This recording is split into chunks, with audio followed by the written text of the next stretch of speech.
Hey there, my little biz besties. Welcome back to In Good Company, where real entrepreneurs share real growth stories. Thanks for liking and subscribing to my channel. Let's get into it.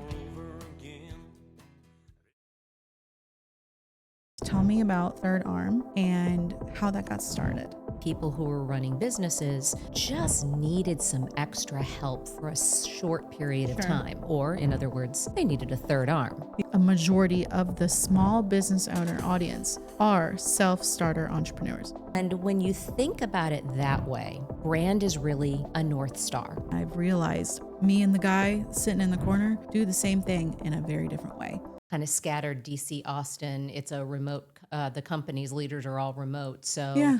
DC, Austin, Texas. Yeah. And then I've been talking with someone about a project where the company is located in England. So, yeah. You must have a killer online presence. Well, not as much as you would think. Okay.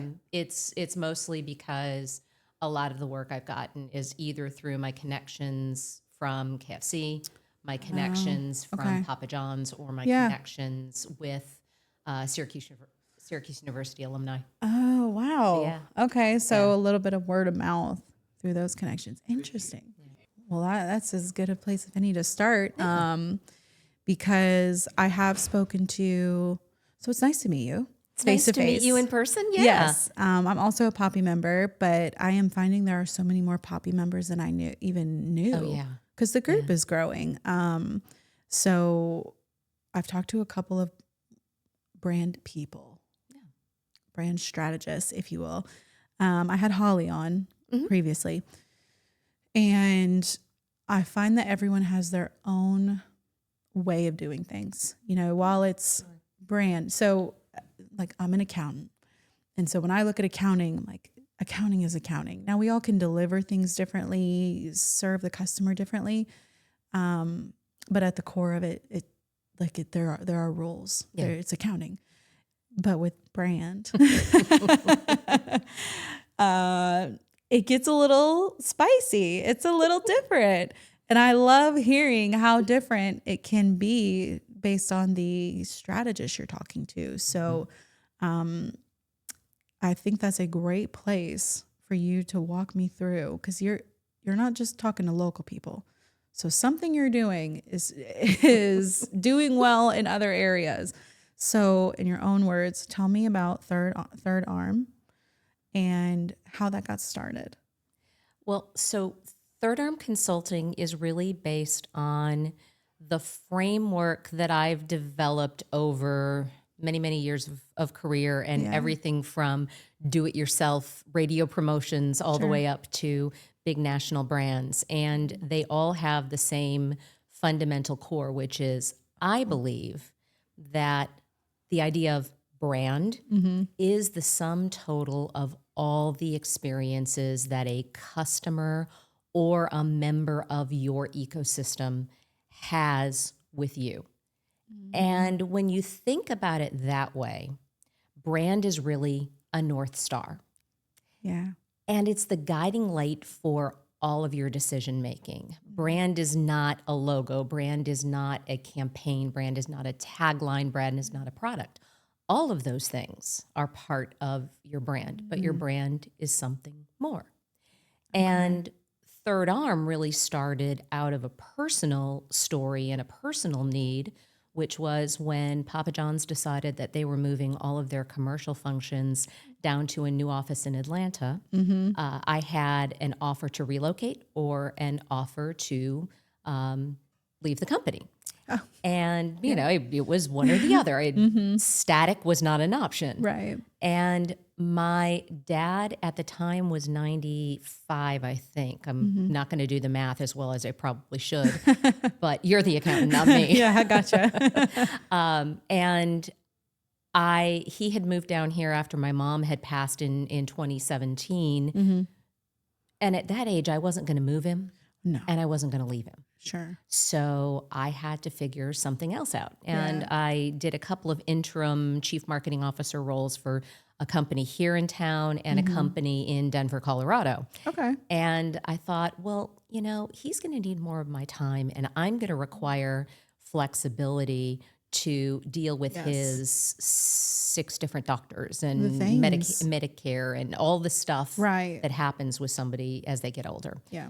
So I needed that flexibility. And I also realized that there were a lot of times when people who were leading brands, people who were running businesses, just needed some extra help for a short period of Sure. time. Or, in other words, they needed a third arm. Yeah. Oh. And so the need that I saw with people that I knew and people with whom I'd worked in the Yeah. past aligned with my own need is what started Third Arm. And now I have both the ability to do bespoke consulting for, sprints and project leads, or I have some standard turnkey programs that are really easy to say yes to because most of them are less than $10,000. Some of them are as little as under $1,000 for a 90-minute seminar. But in all senses, they're based on these frameworks that I've built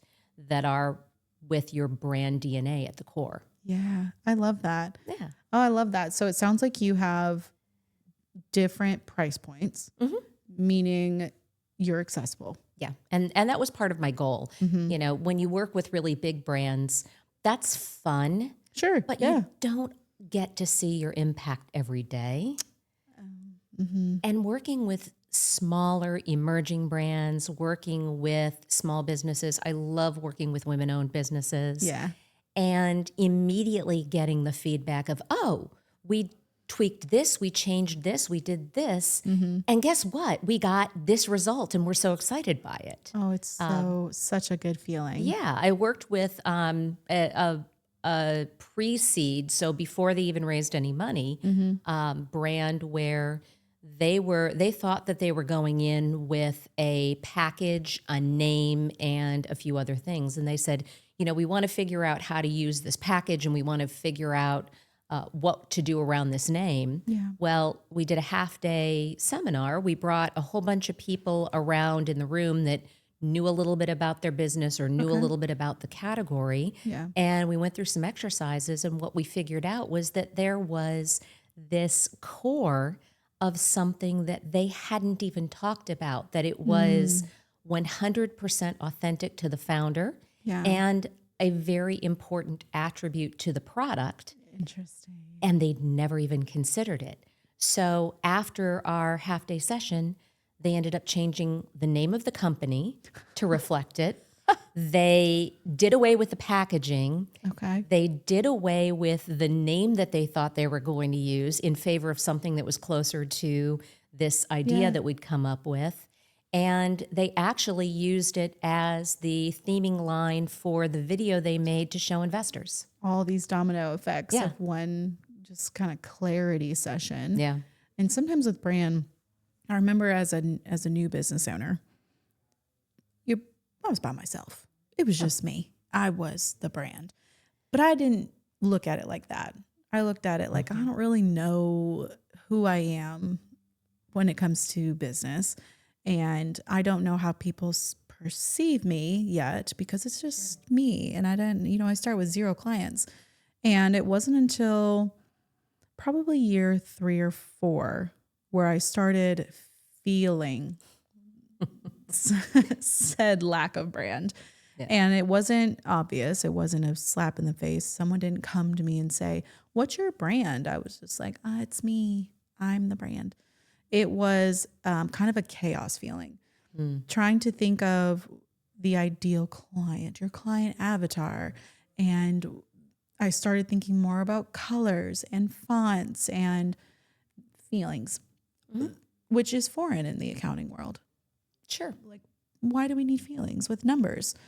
But it wasn't until I started adding other companies to it that I realized, we need it all to communicate. Well, what does that mean? We need a brand. Yeah. And that was where I was really introduced to how those things matter. And obviously a lot of deep diving, but I needed other people to step outside and say, this is what we see. Yeah. Because it's hard for the person themselves to, I think it is, for me it was, to describe my brand. Oh, it's hard for those of us who do it professionally too. Okay, good. I talk with other brand and marketing strategists, and they all say, God, I'm so good at doing it for other people, and I'm terrible about doing it for myself. yeah. And I think that just speaks to the fact that we all need a little bit of external reflection. Yes. You're close to it, and it's easy for you to understand it. Sure. But then when it comes to articulating it to somebody else, and even with something like accounting, you want to believe that human beings make decisions on facts and figures and rational things. Of course, but that's silly. No, the reality is we are all wildly irrational people. Oh yeah. I worked in food for so long and still work in food. Yeah. And we used to say, well, people would tell you that they want better for you things on the menu at KFC. Right. So I worked on the salads project at KFC. Okay. And we tried multiple iterations of salads. And we actually did pretty well in some of the test markets, but we would always hit this plateau. And it was because people say they want better for you options, but that they actually walk in the door and they don't order better for you options. They order the fried chicken. Yeah, that's what we're here for. Yeah. So you want, even as an accountant, you want someone to feel something about you. Right. You want them to feel trust. You want them to feel peace of mind because, oh my gosh, Ashley's got it. Yeah.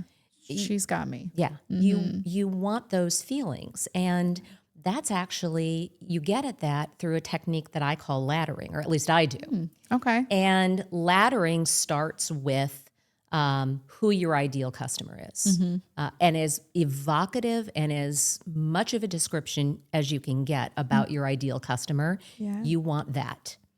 And then you talk about frame of reference, because even if you think that you are in a product category or service category that no one has ever seen before, they're still making decisions about their time, their money, their energy, doing something else right now. Sure. So you're always replacing something else or changing a behavior or doing something, asking them to do something that they wouldn't have done or they would have done another way.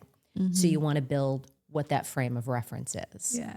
Then you start to talk about features and benefits. Those are all the things that are unique about you, that are different about you.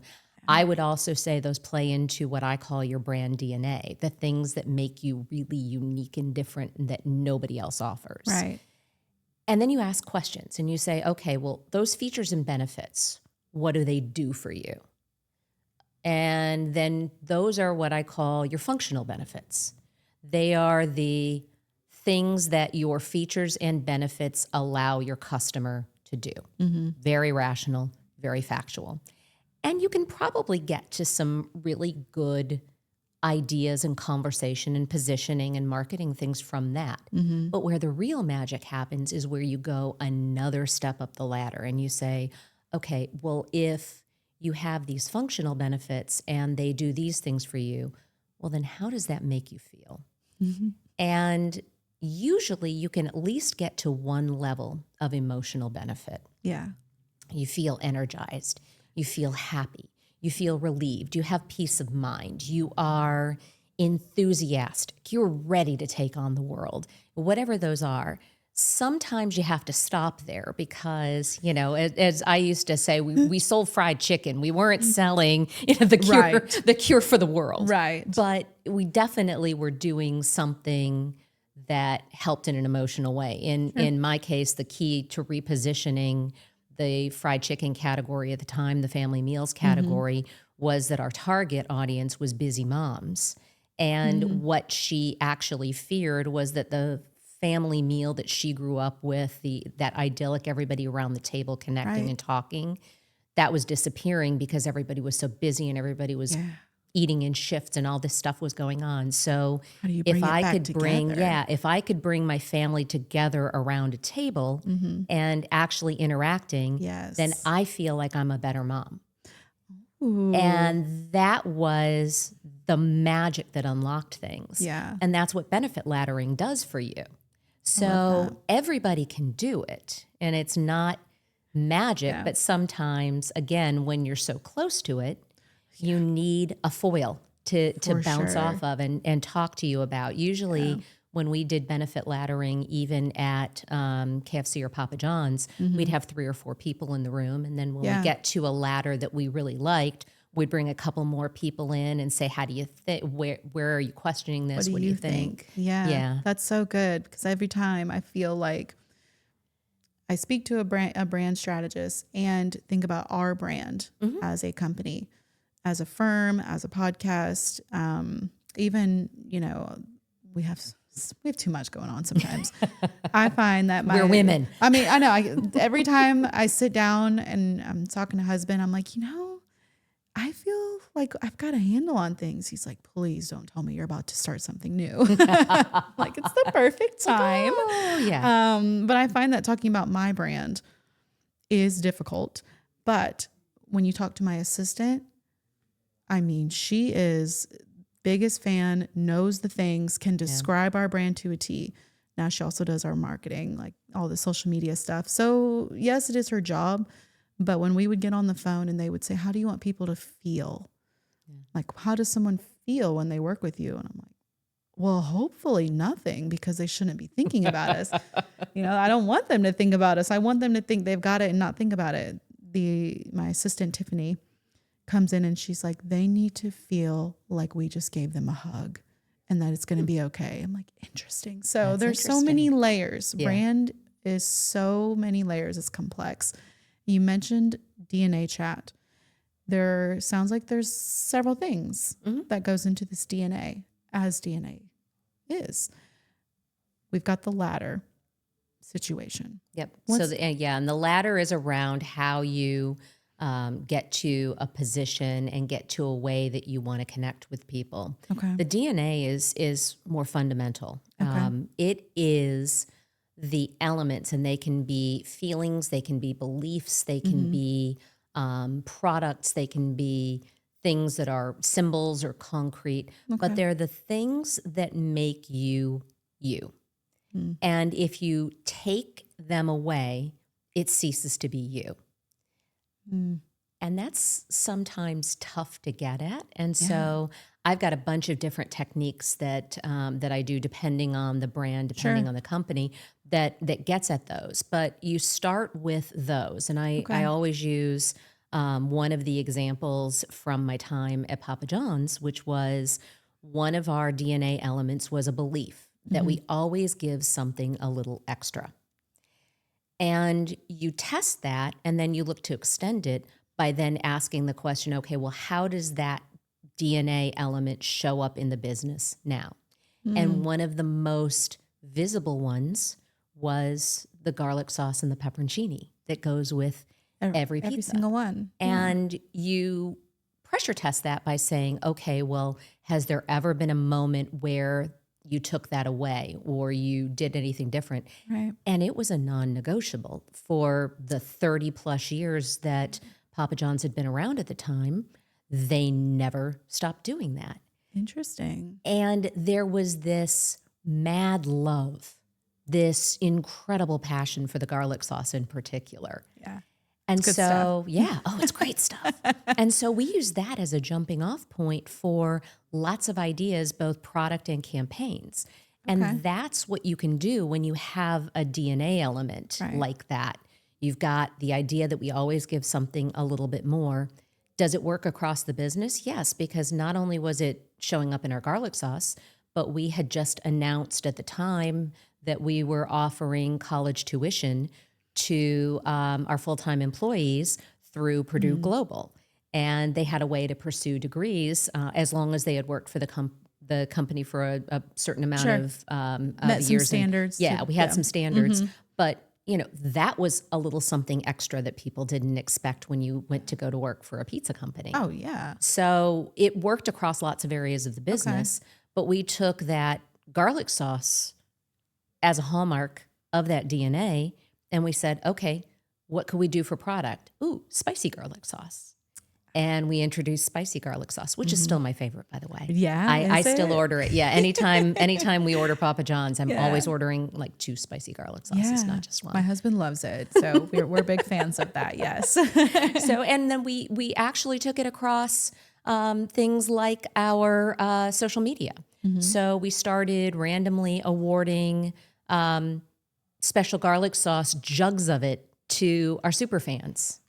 And that started to get lots of fun and goodwill.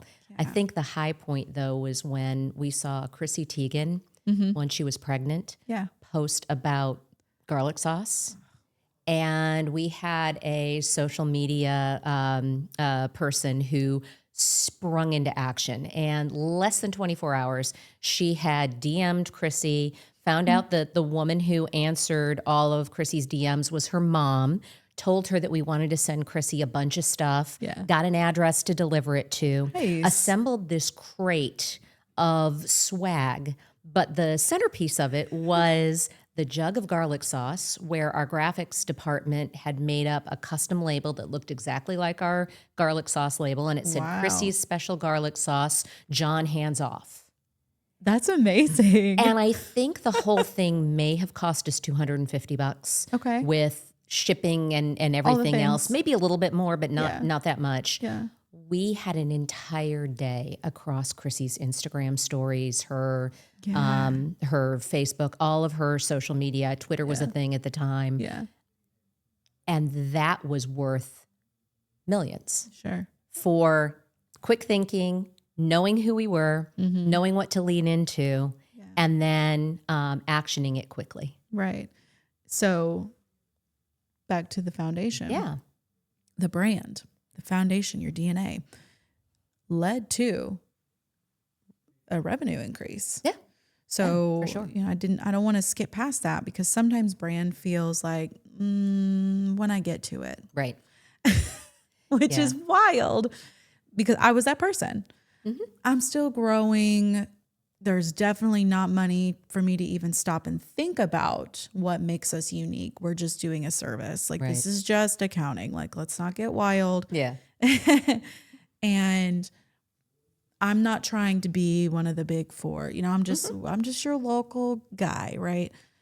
But a brand identity, your DNA, can lead to increased revenue.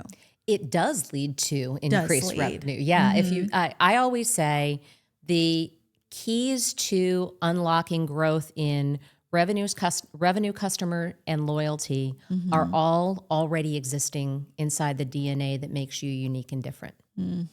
And every time we talk about DNA and the brand DNA, one of the things that we can do is then project out a roadmap of across 5 things: product, service, customer experience, content, and campaigns.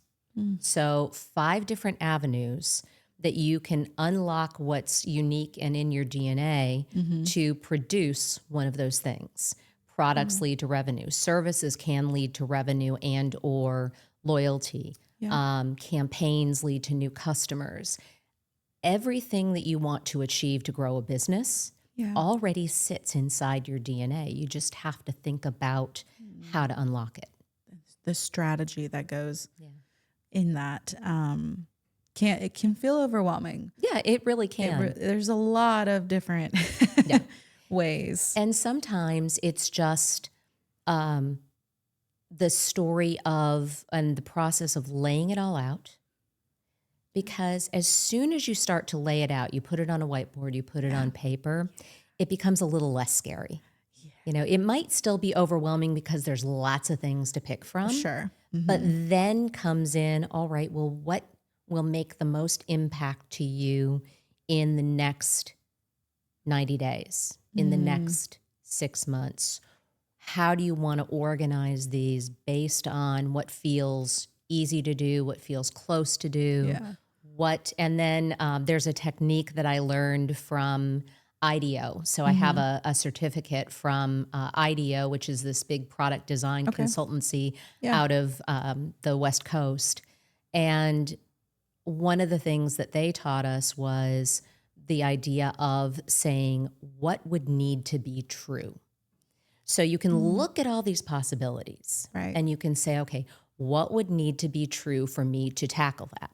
What would need to Okay. be true for me to be able to achieve that? What would need to be true for this to be successful?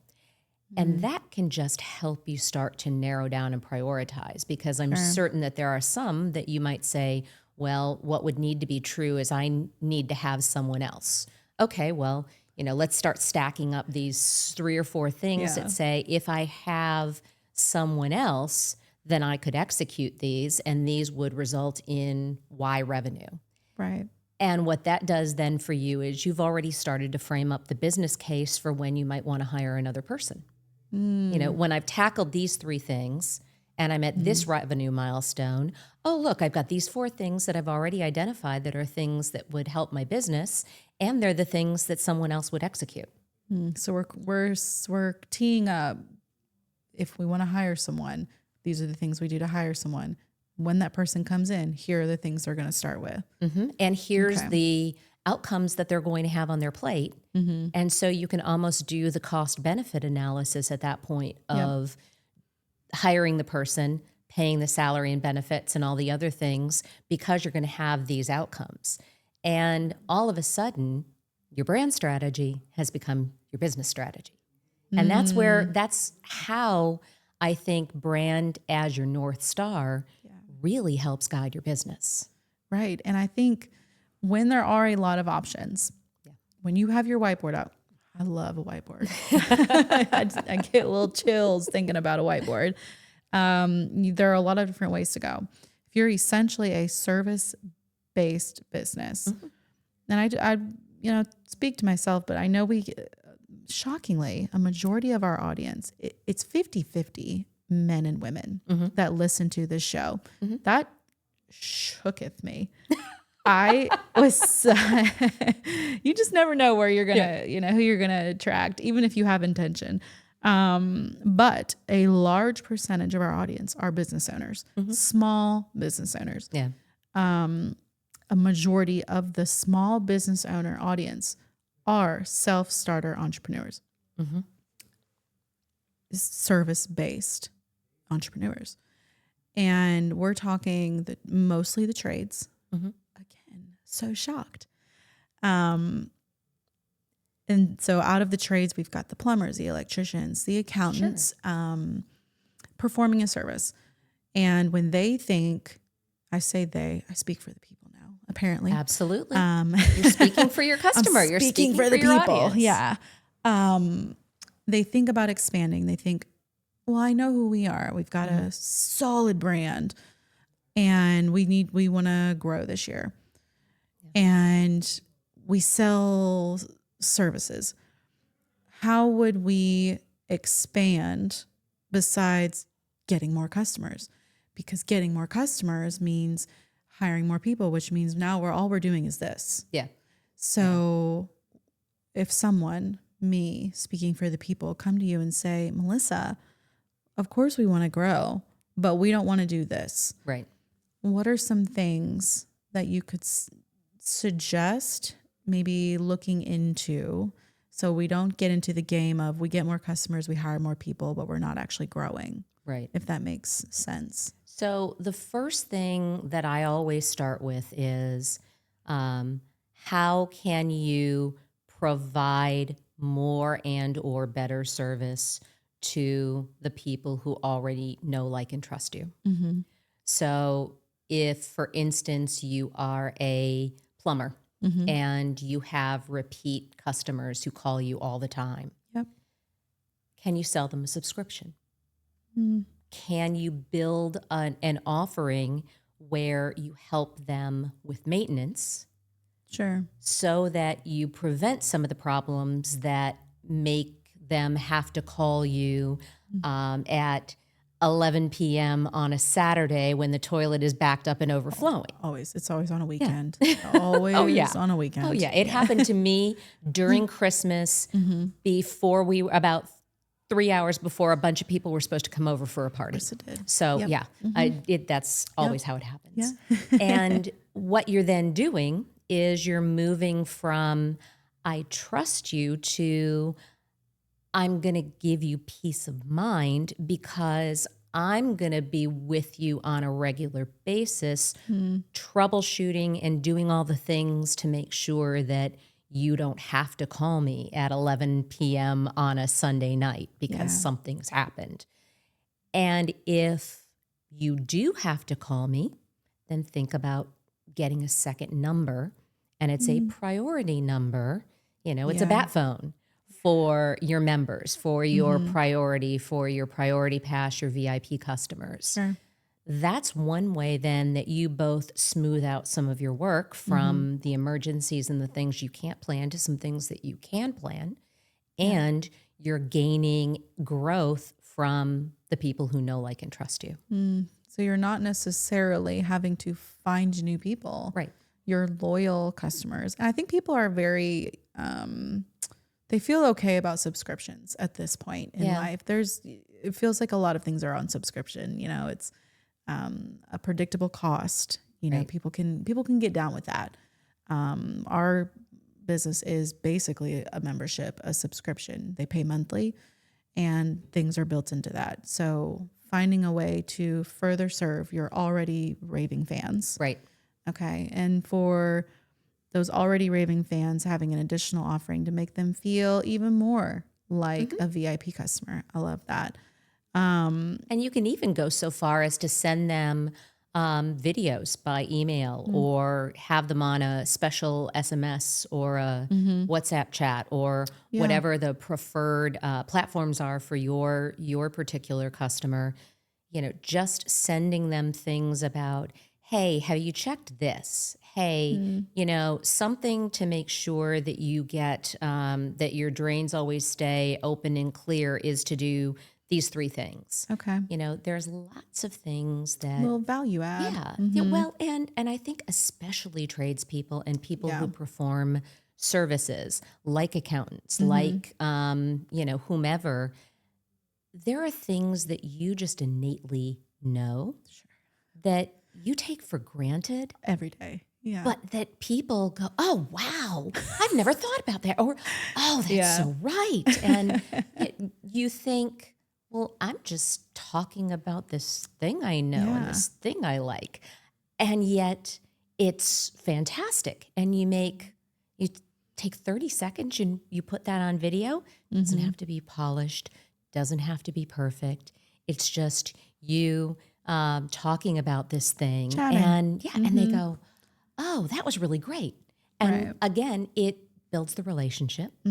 It reinforces what they thought about you and what they believe about you. And they might even send it to their friends, which then means, oh, look, you just got word of mouth referrals for a new customer that you didn't have to spend a dime for. Yes. I had a prospective client say to me, the operations folks in the business wanted to bring me on, and the person who had control of the purse strings wasn't sure. And they said to me, well, we don't want to do a big ad campaign. And I said, great, because that's not what I do. Perfect. I'm already not, a good fit.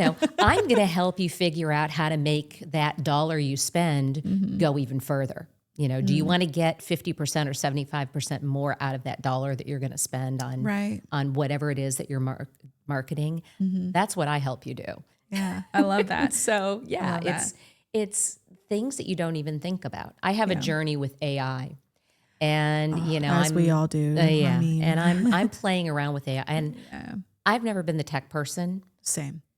And so I think about what I'm doing with AI, and I talk to friends about it, and they're like, wait, what was that? Wait, you're doing this? You're doing this thing? And I thought, well, I just thought I was behind the curve and I was confessing how dumb I was. And people are going, no. Tell me more about that. Yeah. And so even me, I'm thinking, like, I don't know what I'm doing. This is no big deal. And people are like, you should make a video about that. One of the pieces of content on LinkedIn that's gotten the best reactions of probably the last 6 months was something I posted offhand because I wanted to kind of a little bit rant about the fact that people were using AI in the wrong ways. And everybody started commenting. Yeah. They're like, tell us more, Melissa, you AI expert, you. Yeah, and I'm not, and gosh, we were talking about Holly Hartman earlier, and I mean, she's forgotten more about AI than I know, but She our just journeys sneezes are different. AI knowledge. Yeah. I'm like, what'd you say? No, bless you, but also, yeah. Yeah, so and we use it in different ways, and so our journeys are different, and our learning and our perspective is different. I love that because you mentioned earlier when you're inside it, when you're too close to it, it's hard to know it's hard to know what you know because it's your everyday. But people that are not accountants, that are not brand consultants, everything you say, I'm soaking up like a sponge right now because it's not my everyday life. Yeah. And we did do a rebrand last year. So that's the only reason I even know a sliver of brand knowledge besides talking to experts. But, you know, it takes you outside of yourself. But the video of you saying how not to use AI or ways that we're using it differently, people want to know what you know. That even if you feel like you don't know a lot about it, the video that has done just oddly well lately for us. I did a Bridgerton dance. Oh, that's funny. Yeah. And it was one of those, you know, you spend hours on content sometimes just, you know, over analyzing the angle and the wording and the lighting. And I'm not a tech guy either. And so if my assistant says, just record this, I've already overthought it before I even started. Yeah. This Bridgerton dance, I just set it up and it took me 20 minutes and it's done the best. And it's because our brand is humor, relatability, and, you know, things that are going on right now because accounting, while it has its foundation, changes. Yeah. And people want to know what's different. What's changing this year? We heard on TikTok, this bill just came out. How does that affect us? Yeah. So trying to combine all of that sometimes feels impossible. Then I put a Bridgerton dance out and people are like, oh my gosh, I want to work with you. I'm like, what? Well, because people like people. Yes. That's it. They want to be with people that they are going to enjoy spending time with. Right. And I love that. And, you know, I realize I'm not for everybody. Sure. And that's okay. There are other people who look at things differently than I do, and that's great. Yeah. But I am fully and completely going to be me. I'm not going to pretend to be anybody but me. And that's what people are reacting to with you in the Bridgerton dance is, oh, I like Bridgerton. Oh, I might get, I'm going to, it's going to be like pulling teeth for me to spend time with an accountant. Right. So I should probably choose an accountant that I'm going to like spending time with, even if the tasks we're working on aren't something fun. I'm going to laugh. I'm going to feel okay about it. And that's what we discovered in our rebrand. Sure. Is we perform a very similar service as multiple people in this area. Just walking in the lobby to the studio, there was a guy sitting over there, and I know who he is. He's an accountant, and I know him. I see him here all the time. We do the same thing. We file tax returns. We deal with financials, but there is a difference of personality. And when I first started, I thought, oh, people don't care about my personality. They just want their returns done. Like, it's not that serious. And here we are years into it. And I've realized me and the guy sitting in the corner do the same thing in a very different way. Sure. People that come to him, I think his name is Aaron. Actually, it is Aaron. They want something different than when they come to us. They come to us because they want us to say, it's okay, sis, I got you. Yeah. They want to hear that. They want to know that their accountant, this is the weirdest thing. Our brand person told us this. I'm interested to hear what you think. In today's world, 2026, people like knowing their accountant has tattoos because I used to hide them. I used to work for the Yum Brands in the payroll department. And that was my corporate accounting. So you and I crossed it in our Yum, or we probably didn't cross. We were ships passing in the night in our Yum Brands days. For sure. It was 2018 to almost 2020. Okay. I had moved from Atlanta, so it's funny. Oh, that's funny. Some correlation there.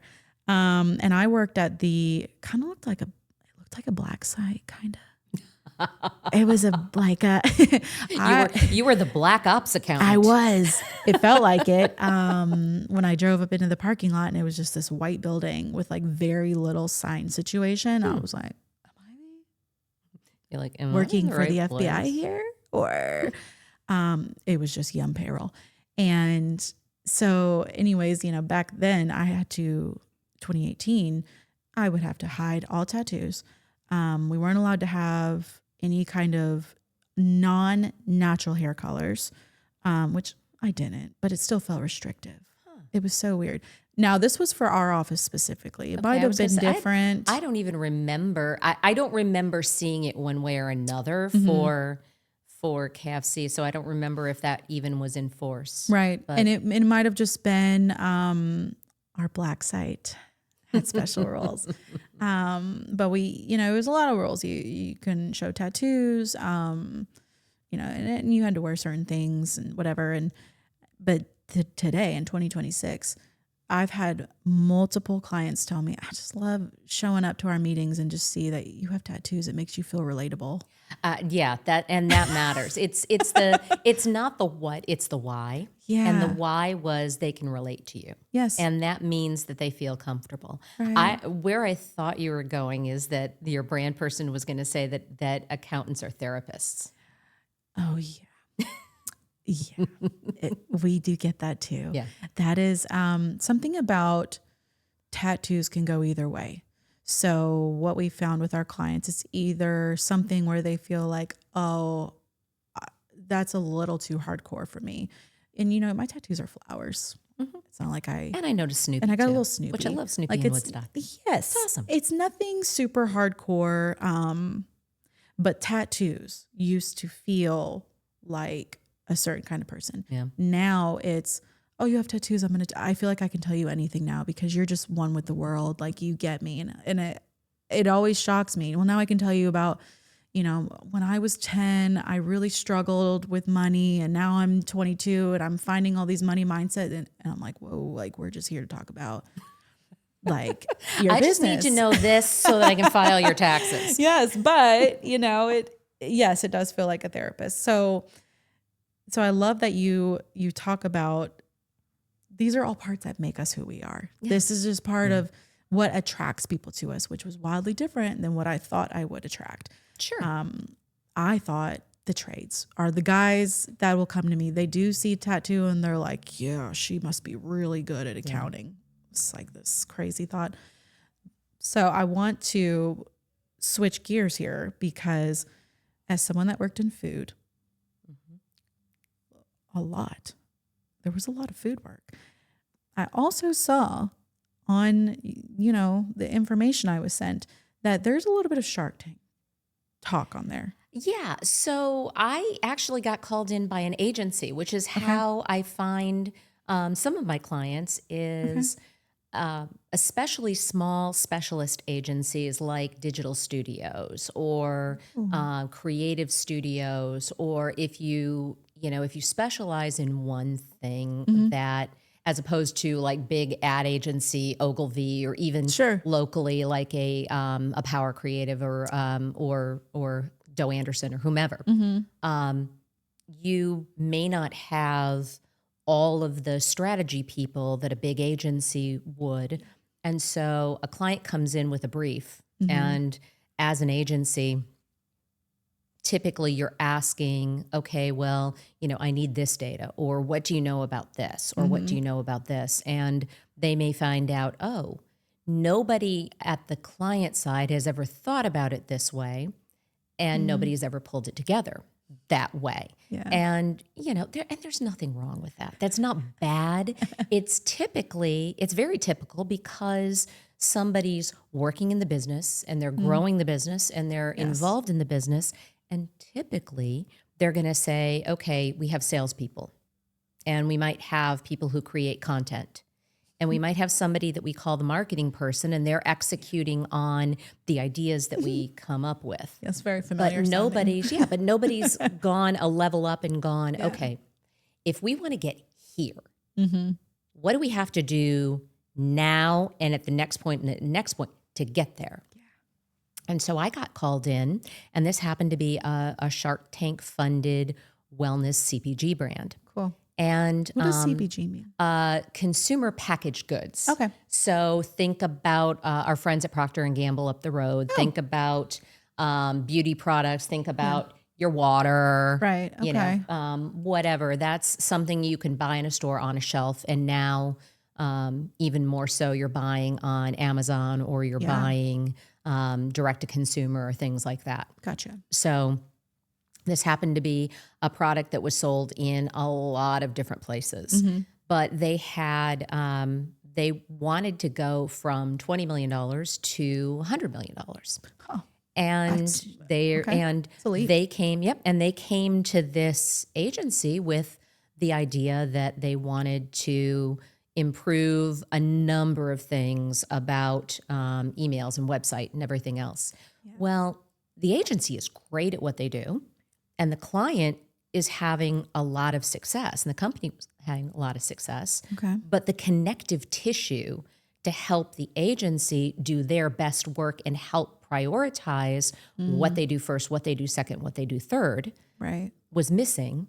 And the client wasn't really able to give it to them because nobody had come out of the business and said, let me connect the dots. So what I ended up doing was very similarly to what I do for a lot of clients is say, okay, how are you making your money now? Who are you selling to? Is it different or the same across all of these channels? What's good about each of these? What's challenging about each of these? And then if nothing were to change and we just said, all right, we're now making 5 times the revenue through these channels, what would that look like? And when you paint that picture, all of a sudden you go, oh, wait, I don't want this to look this way, and I don't want this to look this way, and I don't want this to look this way. And you say, okay, then what do we need to change that? And so that becomes your channel objectives, which flow into your marketing strategies, which flow into your tactics. And then you prioritize those tactics. And what that did was both give the client, the brand itself, and that team some things immediately to tweak and test. Nice. And it helped the agency say, okay, if this is what the picture looks like, then we want to do this first, this first, this first, and this first.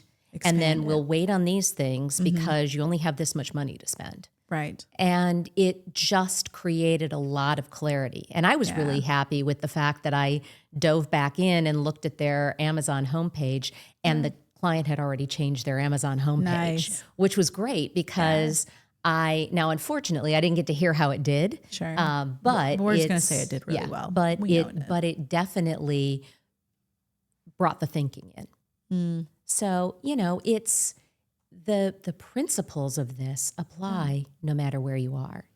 And it's really fun sometimes working with those entrepreneurs that are at that little growth. And what I always say makes me different, I think, from other strategists is I'm the one that gets called in when things need to change or when the scaffolding needs to get built. How would people know?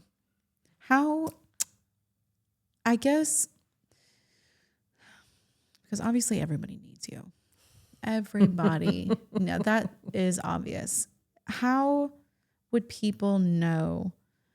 I think we might need someone like Melissa. Like I said, I think I was blessed because someone told me. Yeah, I was just going to say, well, how did you know? Well, when we started adding companies and we were creating logos we made the podcast a legit company, and we had hired someone from Fiverr to make the logo. We were like, this is fine for now.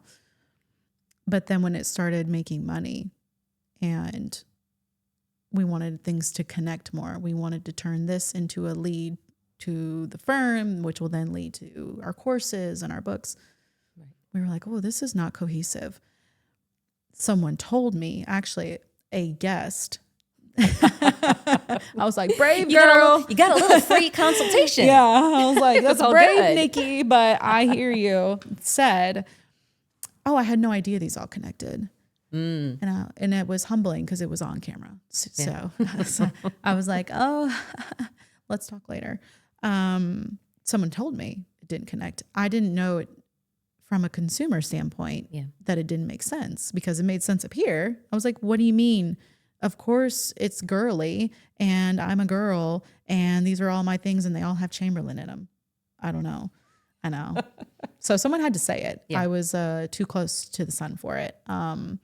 Now my assistant, once it got out, once I was like, I think we need to rebrand. She was like, oh my gosh, thank God. I was like, what? Why didn't you say anything? But I don't think everybody is, I'm going to say as lucky, because homegirl just called me out. She just said, I didn't get that from looking at your stuff. I didn't even know those were the same people. Like, so what you've just articulated is one way to know, and it's something's not working. And you can hear something's not working from a couple of different ways. Yeah. You put out a bunch of different offers, or you put out a couple of different pieces of content, or you put out things, and it's not landing. Usually that's something about the message. Okay. So you start to get curious and say, okay, well, what about the message isn't working? Right. And had I been in your shoes or I'd been advising you, I would have said, ask your employees, is there something that you think we should be doing that we're not? Ask some of your partners or ask people who are your advisors that you trust. But something's not working. That's the first thing. Would you say, when you say not working, would people feel that in revenue? You think like maybe if they've got at a plateau, because we're kind of at a plateau. Yeah. We were like, we're doing okay, but why are we're putting more effort, more content going out. You know, my assistant is a content queen. So she posts on several platforms. Yep. I'm like, why are the views low? Yeah. Why is I don't look at likes and hearts and all those things as a metric, but I do look at views. And why aren't people sticking around? What's going on? Why are we not, getting more clients in? We're just sticking to the same. So revenue, you think would be a good indicator? You get stuck in revenue. You get stuck in new customers. You put out a couple of offers that nobody takes up, or you have, when you're a content creator, all of a sudden your engagement gets stuck, your shares get stuck. Sure. Something's not working. That's one big sign. Another sign is when you get to a point and you kind of take a breath and go, I don't know what to do next. Oh yeah. And that's okay, because what that usually indicates is, if things are going well and you're cooking on all cylinders, and then you just go, now what? Yeah. Because that usually means that you've hit that point where you're about to plateau. And whatever you do next, you have to operate a little bit differently. And that was the thing with this client I worked with this CPG client. Yeah. They were doing everything right. They were making a ton of good money. They were having good sales. But and there are people who go in and say, here's all the things you're doing wrong. Yeah. Where I tend to start is, what's going right? Because even when you're stuck and things are not working, there are things a layer underneath that are really good. I had somebody tell me, every time I send out a text message, the phone rings. I was like, so have you maxed out text messaging? Right. I'd say that's working for you. Oh, well, no. I said, okay, then you need to figure out how good is good. How good can good be? Yeah. Let's start by saying, okay, what happens with these? What are your offers? How frequently do you send it? Have you talked to your provider? Are you getting the most out of your provider? Right. Do you know the right questions to ask for your provider? What do other businesses in my category do? Am I ahead of the curve for my category, behind the curve for my category? Yeah. All of a sudden, that leads you down the how good could good be? I've told this story about Papa John's in our NFL sponsorship for years. Back in, I guess it was 2010, when we were looking at lots of ideas, but Yeah. we had the opportunity to align with the NFL. Cool. And I remember very clearly people saying, "Oh, we've got enough business on Super Bowl Sunday." And I thought to myself, okay, but Super Bowl Sunday literally is no bigger right now than our biggest Friday. Because Fridays are pizza night, right? So that was always our biggest days were Fridays. Yeah. And Super Bowl just performed like a normal Friday. I said, okay, how many pizzas an hour can we put through our ovens? How many hours are we doing right before? How many hours are there right before Super Bowl and in the peak time and just before? There was a gap there. Okay, we're doing okay. But you could be making this much more in revenue. Yeah. How good could good be? And so we did a temporary, we were lucky because we were able to test the waters. Yeah. And we did a temporary sponsorship for, I think it was only a 2-month thing leading up to and through the Super Bowl. Yeah. And we doubled sales year over year. Love it. And it became the number one day. Right. And then we did it again the next year. And it's always for me a really good lesson of when people say we have enough, going back to that what would need to be true statement. Right. Okay. How good could good be? What would need to be true for us to achieve that good? Yeah. And what would that look like in benefit to you? And sometimes when I'm in the heat of discussions, I forget that really simple thing. So sometimes I have to like take the step back and go, okay, what would good look like? And I want to give attribution to the right person. And I now cannot remember who in my career said, what does good look like? But it's something I repeat over and over again. It's like, what does good look like? What does success look like? Right. Every time somebody works with me, I always say, okay, what does success look like? It's such a hard question. It is. It's very loaded. Yeah. It's a lot to it because it's different for everybody. Yeah. It really is. And it can be the business answer. It can be the time answer. It can be the people answer. It can be a combination of all of those. Yeah. But if we're successful doing this, what's going to happen? Right. You have to have a picture. Yeah. And then it works back from there. I love that. Get that image of what success looks like for that person. Yeah. Which is so important because we ask very similar questions. Like, what does an ideal, financial look like for you? Or what does, an ideal relationship look like for you? Because if they don't have it in their mind, they don't know what they're working towards. And they'll always feel like they're just working versus I made it. Yeah. I did it. And you don't want to minimize the I made it, I did it moments. Yep. I think it's really easy to do that in today's time. Probably forever and ever. But if you just skip over those I made it moments, you never feel like you've arrived. It's true. It's true. You always feel like you're running. Yeah. I mean, I have a very clear compass and I have a really clear definition of success, and I'm not there yet. But my mission is to guide discovery to things, people, brands, and ideas that someone loves and becomes a fan of, because that makes your life richer and more fulfilling. Yeah. That's my personal mission.